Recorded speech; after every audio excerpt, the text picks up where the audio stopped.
thinking of random mnemonics gets more difficult because you have less associations for the sounds that you might find in the word, or you might have to take it into account that there's also a tone to go with it, or there are a lot of words that essentially have the same structure, like in the Semitic languages. So basically it makes a lot more sense to work with affixes and to understand what's going on a more basic level and use that in order to build your vocabulary. And in this presentation I will be giving examples from Hebrew, Indonesian, Swahili, Chinese, Esperanto, Modern Greek and German. Not so much Modern and Greek and German because these are the more boring languages, but essentially this is not a presentation for those who are planning to learn these languages in particular, but people who are learning any kind of non-Indo-European language or any language in which you have trouble with the vocabulary. You can probably apply some of these tips and get your tutor to tell you the equivalent in other languages. Okay, so much for the introduction. First, I would talk about the suffixes that you can use for people. And what I found really useful in this context is to look at Esperanto suffixes for people. There are essentially three kinds. And the first one is the anto prefix, suffix is for people who are currently doing something. So canti is to sing, and if you say cantando, it's someone who is currently singing. Then ullo is for someone who regularly does something, maybe as a hobby. So cantulo is someone who maybe participates in a choir as a hobby. And isto is for someone who professionally does something. Cantisto, it would be a professional singer.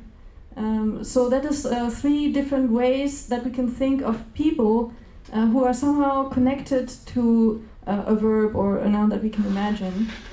And I found that this maps interestingly onto Chinese. If you're interested in that, I wrote an article actually comparing Esperanto and Chinese suffixes for people, because you can see a lot of parallels. But in this presentation, I will look at various languages. So here's Hebrew. We have an equivalent for the anto suffix. I will always write in transliteration so that you can compare more easily. So for example, mesaper would be tells. This is the present tense form. Mesaper is he or she tells. And then the same word also means a storyteller. Or matril is to start, or he starts. And matril is also the word for beginner. Or mishtatev is he participates, or as the participant. Then in Indonesian you change the prefix from an M to a P, but it is essentially the same idea. You have a word mengajar, which means to teach, and then pengajar is the teacher. Membeli to buy, pembeli the buyer, menjual to sell, penjual the seller. You can go from one to the other, except that in Indonesian you don't have this distinction between the person who is currently doing something and the one who regularly does something, or the professional. So in some languages you will have this distinction, and in some languages you won't. In Hebrew you do have the distinction, that's why I started with Hebrew. In Swahili you have the same kuimba, mwimbaji, sikiliza, sikilizaji. So you can kind of see a pattern. It's a bit difficult because of the vowel and non-vowel, but there again you have sing, singer, listen, listener. In Chinese you would use this with the zhe, and I wrote it down, the character for it as well, because in Chinese it makes a difference. So here you would use the verb and then you add zhe for someone that does something. 参加者, 倾听者. Okay, in this case the common verb would just be ting and not 倾听, but in Chinese they like to be shorter, so for the most common verb you would use simply ting, and then for the 倾听者, for the noun, you need a longer word. But essentially, you can remember that this 者 fulfills the same purpose. And I'm not saying to remember all this that I'm saying right now, but simply to keep in mind that if you're learning a language, you can look for this relation, and you should ask your tutor to tell you how do I do this. If I have a verb to listen, how do I get from listen to listener? How do I get from sing to singer? How do I get from participate to participant? And to learn the regularity in order to boost your vocabulary. Then for the ulo, which is someone who regularly does something, you have lesachek, sachkan, le rakod, ragdan. It's a bit more complicated in Hebrew, it always will be because of the root system, where the vowels sometimes get swapped out or sometimes disappear. But essentially the same idea, you add the an at the end to go from player to player and dance to dancer. In Swahili as well, you have the same pattern as before. Here in Chinese, you're more likely to see the jia ending, jia suffix, hua, huajia, painter, 作文, 作家, compose and writer. And in the last category for professionals, you have a different pattern again in Hebrew. So Hebrew really uses the same three kinds of people that you can build based on the verb form. So here you have a bit of a problem. Wait, can I get a yes? Okay.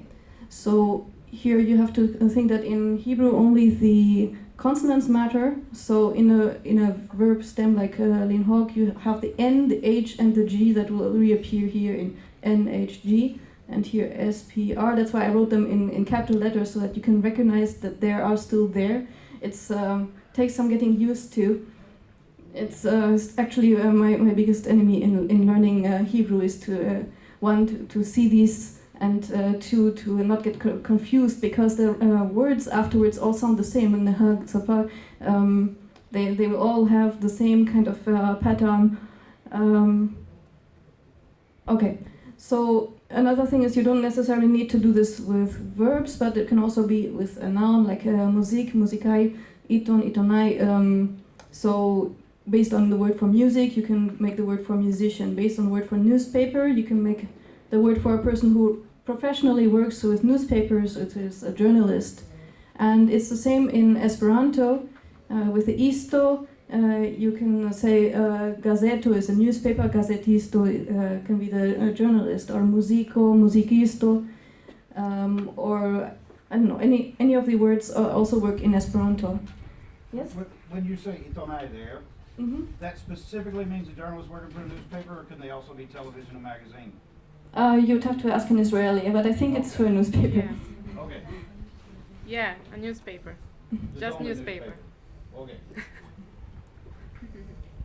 Okay, in Swahili you have the same. You can use a word like physikia for physics, and then you have one of physikia for physicist. It's maybe not too surprising that you can do that with the foreign words that have entered the language. Kunyoa, kunyosi, okay. In Chinese, it's more likely to be shi at this case, the shi suffix, which looks like this one that you may recognize from lao shi for teacher. Li fa shi is the barber, and lu shi is the lawyer. The problem is here that again you have a bit of a shortening, so the word for law is fa lu, and then you get lu shi. So it's not entirely predictable, but if you know that that words work like this, then you can somehow guess them, and even if you can't guess them, you can remember them more easily.